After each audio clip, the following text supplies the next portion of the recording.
Assalamualaikum warahmatullahi wabarakatuh. Hamdan wa salatan daimaini mutalazimaini bil iktifa wal ihtisar ma ba'du. Syukur kepada Allah Subhanahu wa taala. Alhamdulillah pada malam hari ini kita semua dikumpulkan oleh Allah dalam rangka acara rutin Iksan di Surabaya. Dengan pertolongan Allah, alhamdulillah rampung, dan alhamdulillah semakin banyak anak-anak alumni yang domisili Surabaya ini bergabung. Semoga pertemuan ini dijadikan pertemuan yang berkah, yang membawa kebaikan kepada kita semua, mempererat tali silaturahmi di antara kita, dan tentunya juga mampu memberikan kontribusi terhadap kekuatan Iksandi secara menyeluruh, sehingga kemudian tercipta suatu komunitas yang solid yang bisa memberikan kekuatan dan kesempatan yang lebih besar bagi anggotanya. Salawat serta salam kita panjatkan selalu kepada baginda Nabi besar Muhammad sallallahu alaihi wasallam, yang Rasulullah ini telah berjuang untuk mengajarkan agama Islam kepada kita. Nabi Muhammad sallallahu alaihi wasallam ini sangatlah kuat tekadnya, sehingga meskipun beliau dihalangi dengan berbagai macam rintangan, cobaan lahir, batin, dan lain sebagainya, tetap konsisten, istiqomah, sehingga kemudian agama Islam bisa tersebar ke seluruh dunia dan bisa diamalkan oleh kita. Cukup bagi kita untuk meniru tauladan Rasulullah sallallahu alaihi wasallam, sebagaimana firman Allah Subhanahu wa taala dalam Al-Qur'an, laqad kana lakum fi Rasulillahi uswatun hasanah. Oleh karena itu, marilah kita perbanyak membaca sholawat kepada beliau. Walaupun beliau tidak butuh doa kita, tapi itu bermanfaat bagi kita. Dan itu pun juga bisa menjadikan suatu alasan bagi Rasulullah SAW untuk memberikan syafaat kepada kita walaupun kita orang yang berdosa.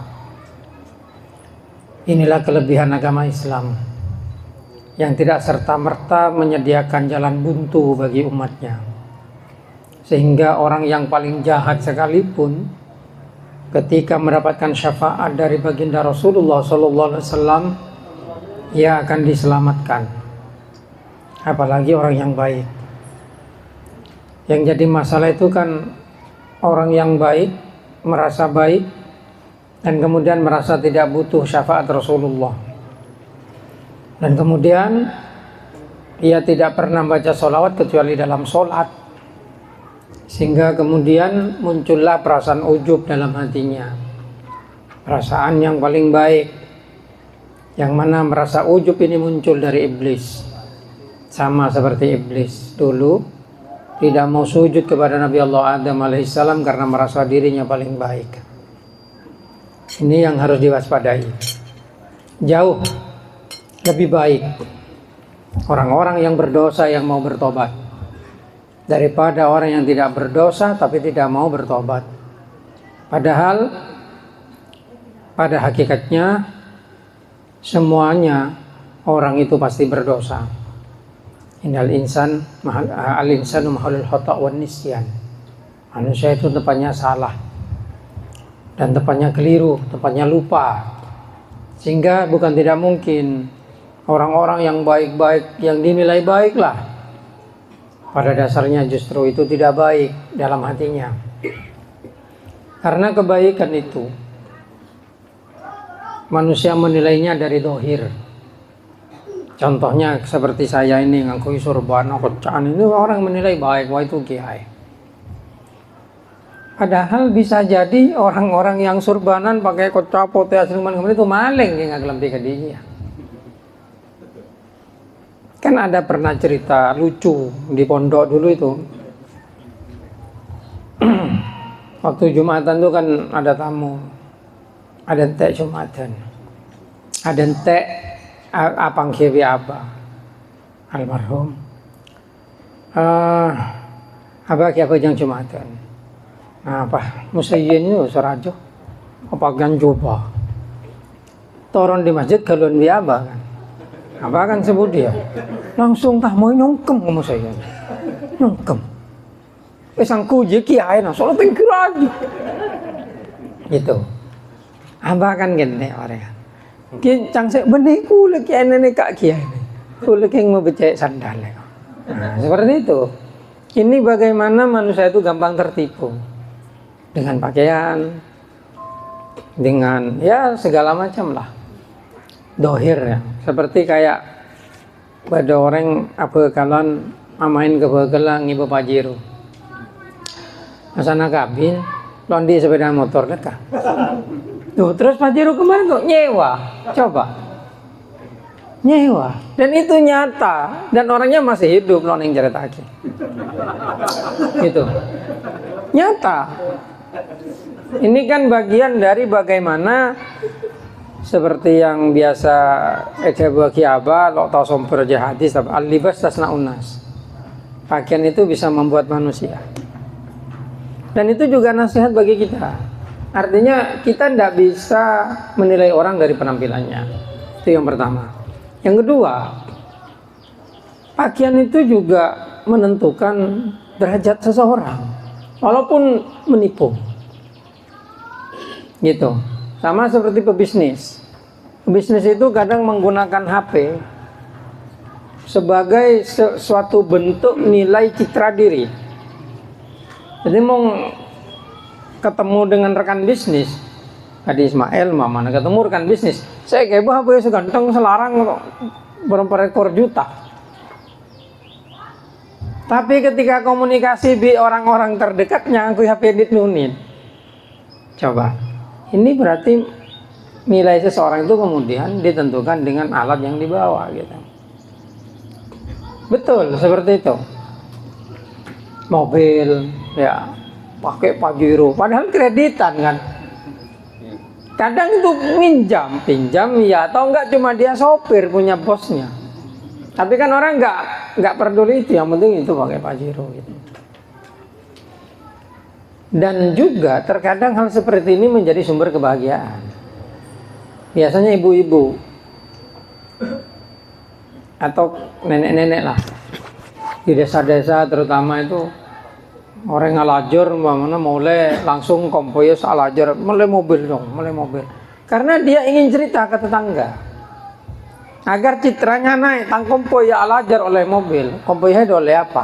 Ini kan bentuk semacam apa ya, kebanggaan yang muncul dari barang yang eksternal dari luar gitu.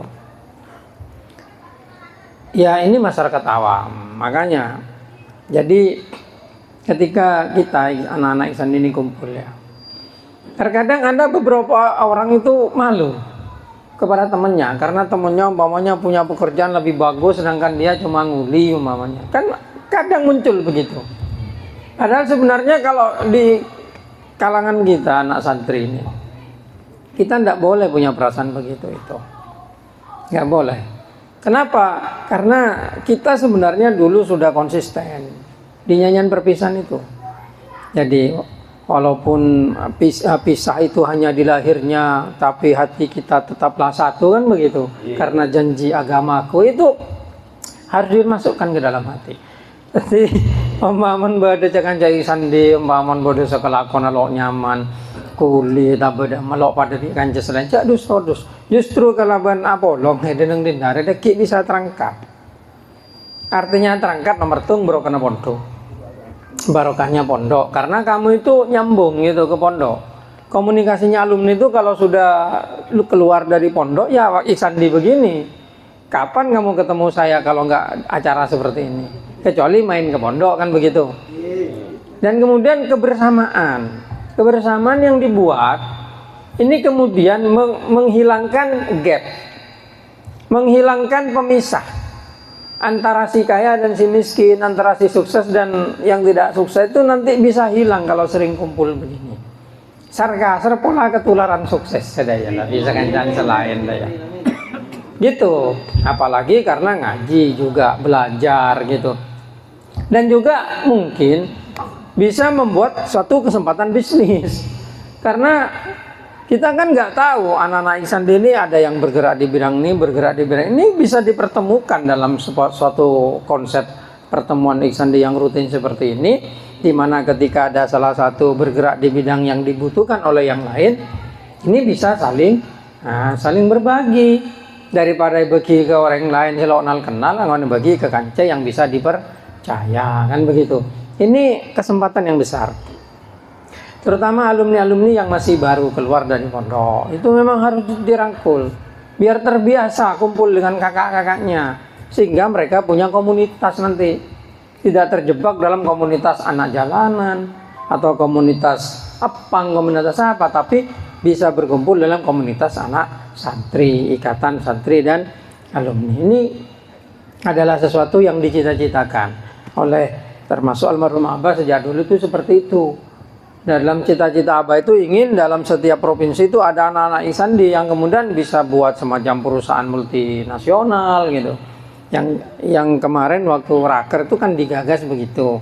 Walaupun bergeraknya masih di dalam air kan begitu. Tapi ini mungkin nanti ke depan insya Allah itu bisa berkembang kepada hal-hal yang lain. Dan kemudian juga dalam masalah politik, saya juga ingin ada kader-kader Ihsandi ini yang masuk ke politik. Jadi DPR atau jadi wali kota gitu. Siapa tahu mungkin satu waktu mau takur mau jadi DPR gitu. Bisa jadi. Soalnya bisa fokus. Ini belum punya istri nih ya. Ya kilo abin ya kan? Kilo.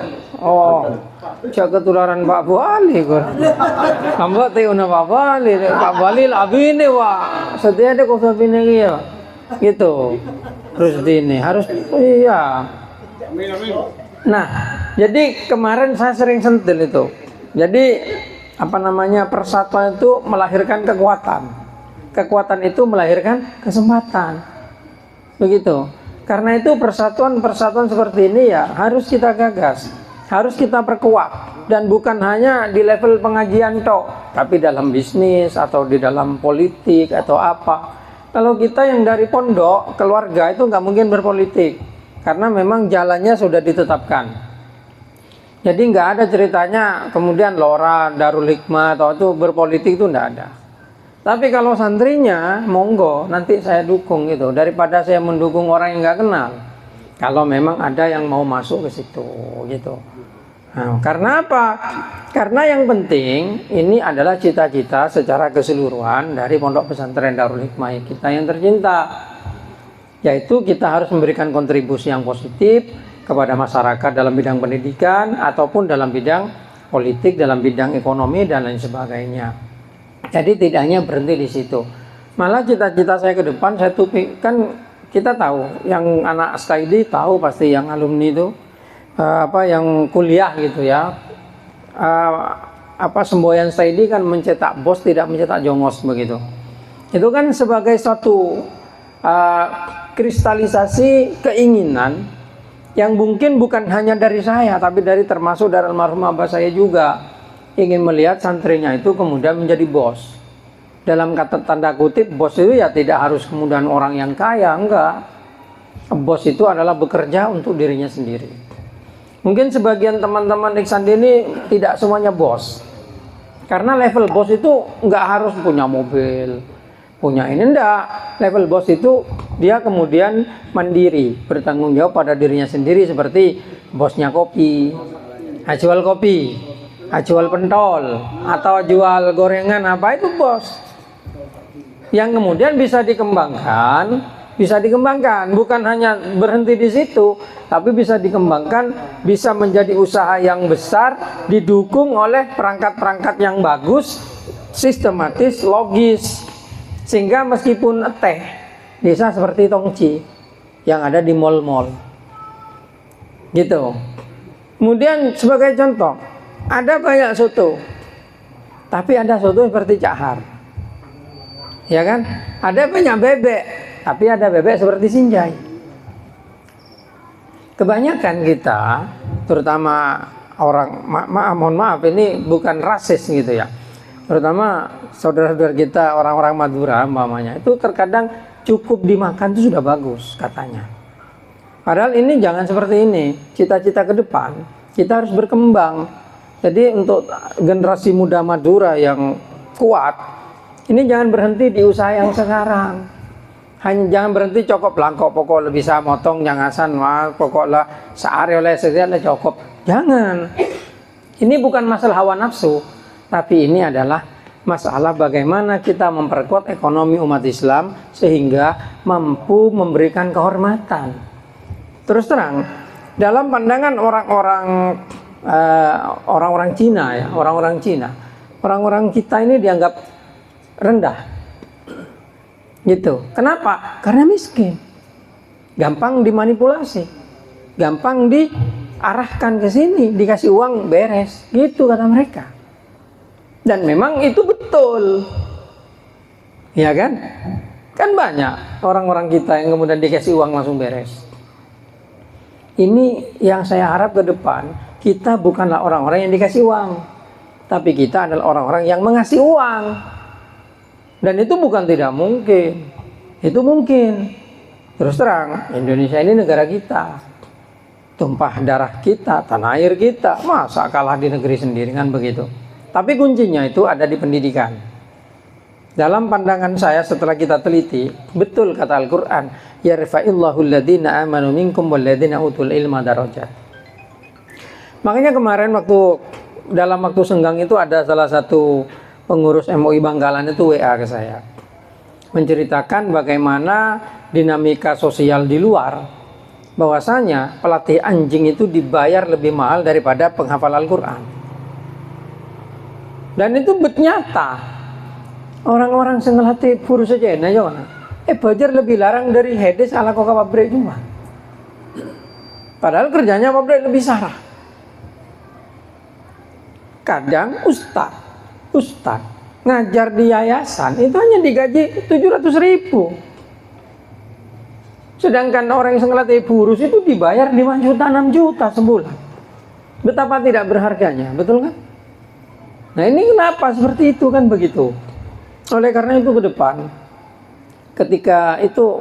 ketika ada WA seperti itu memang mencerahkan kepada saya. Iya, ini kenyataan ini, kita nggak bicara teori. Kalau bicara teori begini, kalau kamu nanti bisa umpamanya ngajar ini, tapi buktinya digaji kecil kan, dan murah, ya murah. Malah non Glanon di Pondok Darul Hikmah sendiri mau ke SPP itu ngangok wali murid kan, orang sedia film mode kiyotang. Coba, ini kenyataan dan fakta. Oleh karena itu ke depan memang kita dari Pondok Darul Hikmah ini ingin tiap santri itu akan dibekali living skill gitu. Bahasanya living skill itu adalah kemampuan untuk semacam profesi agar bisa menghasilkan uang gitu. Agar bisa tidak menjual agamanya, begitulah. Makanya mencetak bos tidak mencetak jongos. Ini bukan semboyan yang sembarangan ini. Sudah saya pikir, walaupun dengan para dosen itu diprotes karena terlalu kasar katanya. Mencetak bos tidak mencetak jongos. Tapi dalam hati saya, loh kasarnya di mana? Wong saya tidak ngumpat orang lain kan. Engkau lo pesuan kau orang kan. Staidi itu inginnya mencetak bos, tidak mencetak jongos. Masalah perguruan tinggi lain kemudian mereka mengajarkan bagaimana menjadi pegawai yang baik, bagaimana kemudian menjadi yang baik. Saya tidak peduli, yang penting santri-santri saya, mahasiswa-mahasiswa saya itu tidak hanya jadi bekerja, tapi pinginnya jadi bos gitu. Minimal pertengahan lah, bukan jadi paling bawah gitu. Tapi saya tidak menghina profesi yang sudah digeluti para adik-adik sandi yang ada di sini. Enggak, umpamanya ada yang kebetulan profesinya seperti itu, jangan malu. Jangan malu. Toh mungkin kesempatan itu suatu saat akan datang. Sehingga yang sekarang masih jadi, mohon maaf, jongos, mungkin 1 tahun lagi bisa angkat sedikit lah. Dan itu kita doakan terus. Kalau enggak, mungkin keturunannya, nah gitu loh, anak-anaknya gitu. Makanya kita tidak boleh patah semangat.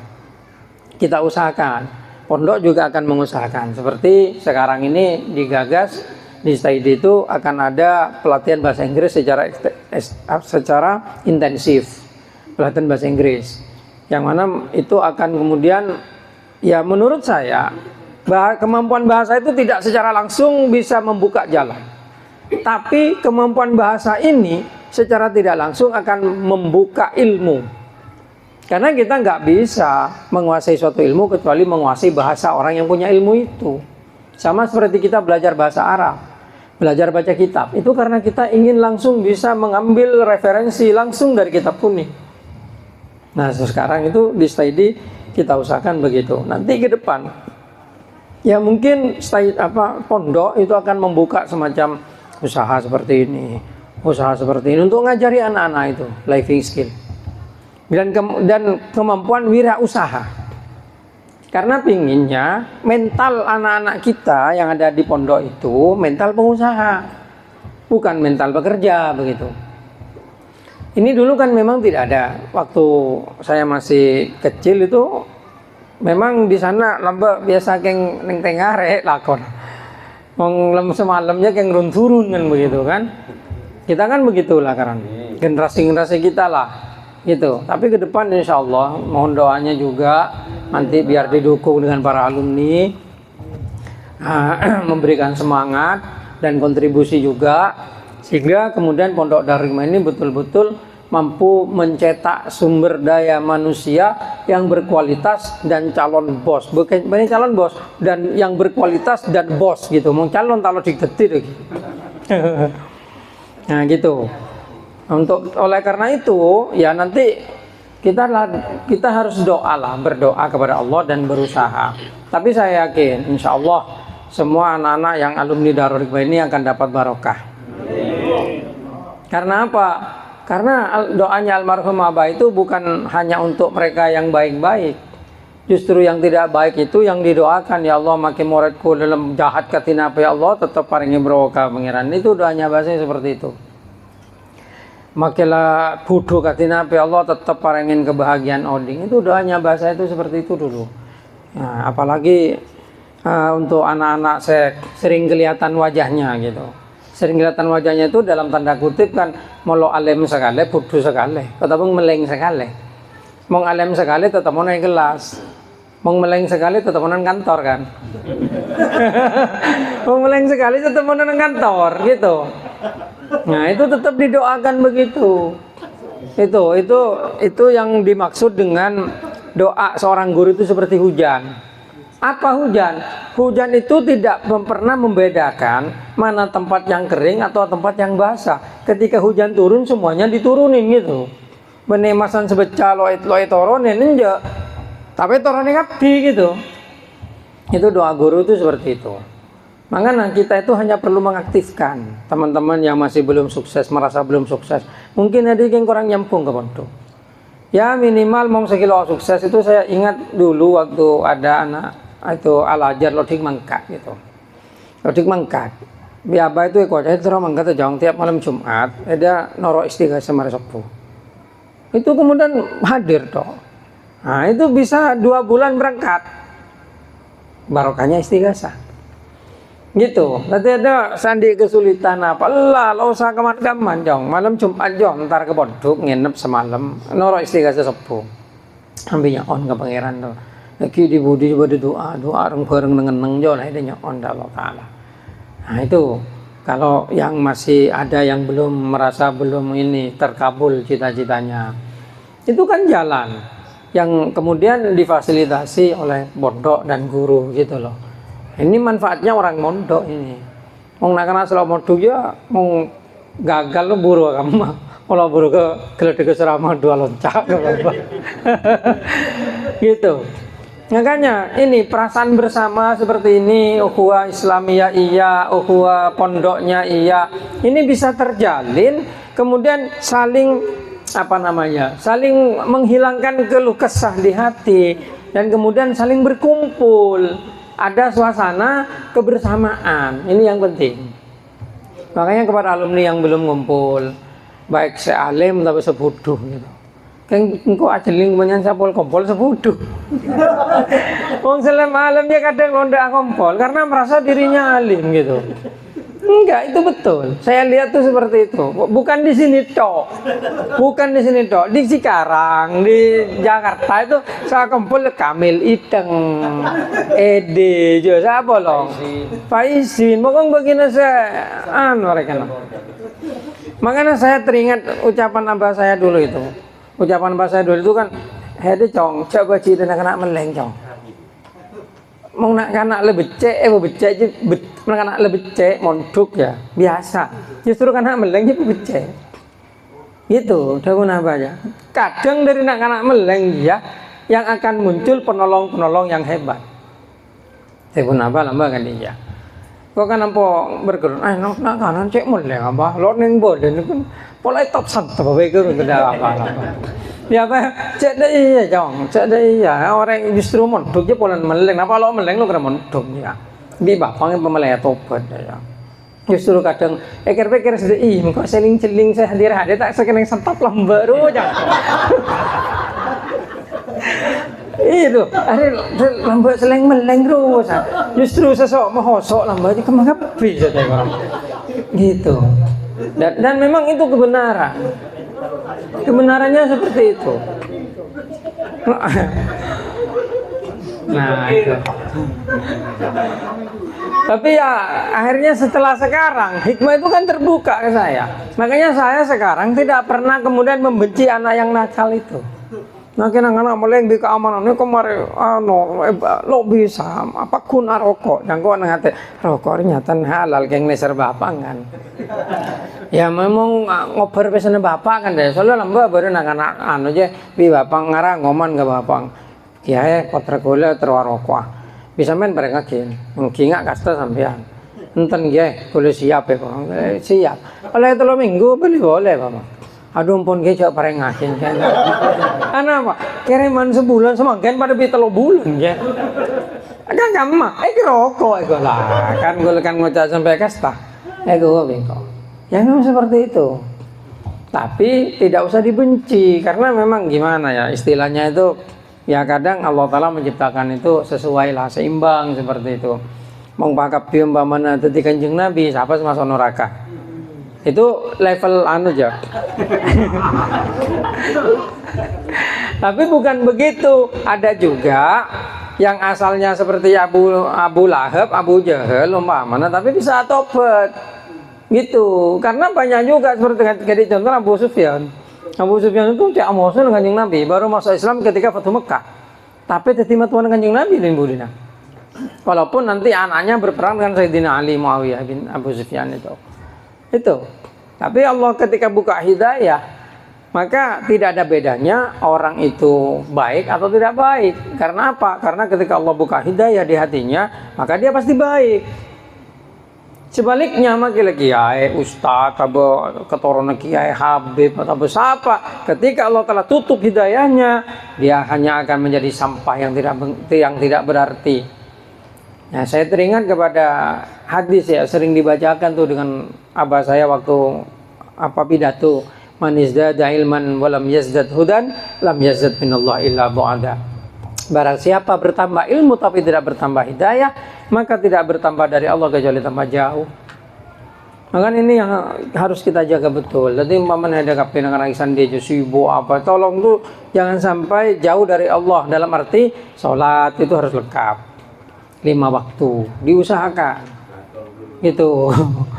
Moga-moga jadi pencerahan. Puasa terutama ada maka syarat ada malah kok pas saja sampai tobat. Gitu. Iya, zakat. Tapi zakat yang wajib kan zakat fitrah kalau bagi tiap orang itu fitrah. Kalau seperti zakatul mal kalau kamu punya harta. Kalau zakat ternak ya kalau kamu punya ternak sampai 1 nisab. Zakat-zakat yang lain ya sama seperti itu ada aturannya. Tapi yang wajib kepada semua orang itu zakat fitrah. Kemudian setelah zakat fitrah itu ada ibadah haji, tapi kalau kamu mampu. Kalau tidak mampu nggak wajib haji. Jangan karena ingin disebut Pak Haji kemudian jengajah sehingga tang tautang. Tidak seperti itu konsep dalam Islam. Boleh saya sama orang umroh. Saking volunteer kocak Pak Haji umroh, masan datang umroh mulai kocak haji lo nyempit. Salah itu. Justru kalau orang hanya umroh tidak haji disebut haji, bohong itu berarti. Bohong. Nggak bisa. Pak Haji itu hanya gelar bagi orang yang sudah haji. Gitu. Kalau sudah umroh, ya Pak Umroh bain. Gitu, Pak Umroh mau kemana Pak Umroh? Gitu. Nah, itu baru betul. Kan sekarang banyak orang begitu, gengsi-gengsian. Karena ingin dikatakan Pak Haji, lo bisa majer larang. Akhirnya yang umroh, masan datang haji, masan datang umroh, patroi kocah haji. Itu salah itu, enggak benar itu. Nah itu juga karena muncul dari kesombongan gitu. Makanya kita ini yang saya harapkan Ihsan ini bisa tetap solid. Baik Ihsan di Surabaya, Ihsan di Tanah Merah, Ihsan di Solo, semuanya sudah punya tanggal sekarang nih. Lama soal tanggal kebirekan acara seperti ini. Dan saya tegaskan dalam setiap pertemuan itu memang persatuan itu sangat penting. Gitu. Sehingga kemudian Ihsandi bisa menjadi kekuatan, yang kekuatan ini bisa melahirkan kesempatan kepada anggota-anggotanya.